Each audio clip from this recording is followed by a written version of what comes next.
அனுமதி கொடுக்காம இதை ரத்து பண்ணியிருக்கலாமோ?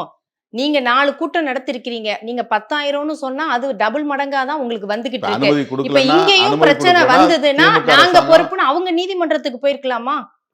இல்ல அவங்க வந்து தடை விதிச்சா, அனுமதி மறுத்தா, அது இன்னும் மோசமான அரசியலா அவங்க மாத்துவாங்க. அப்ப எல்லாமே அரசியல் தான் இப்ப.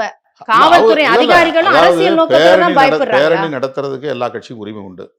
பிரச்சாரம் பண்றதுக்கும், கருத்து சொல்றதுக்கும் உரிமை உண்டு.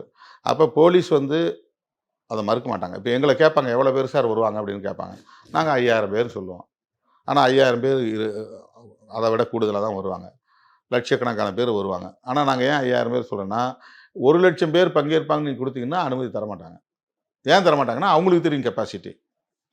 அப்ப 1,00,000 பேர் வருவாங்கன்னு சொன்ன பிறகு, நீ ஏன் இந்த இடத்துல அனுமதி குடுத்து நாளைக்கு கோர்ட்ல கேஸ் கொஸ்டின் பண்ணான்னா அவங்களால பதில் சொல்ல முடியாது.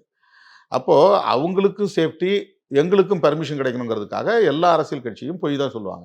இப்ப நாங்க வந்து ஒரு இடத்துல வந்து 10,000 பேர் திரள்ற இடமா இருந்தாக்கா, நாங்க 5,000 பேர் தான் சொல்லுவோம்.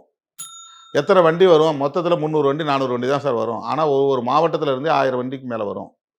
இப்ப இதெல்லாம் போலீஸுக்கும் தெரியும், எங்களுக்கும் தெரியும். But administrative reasons.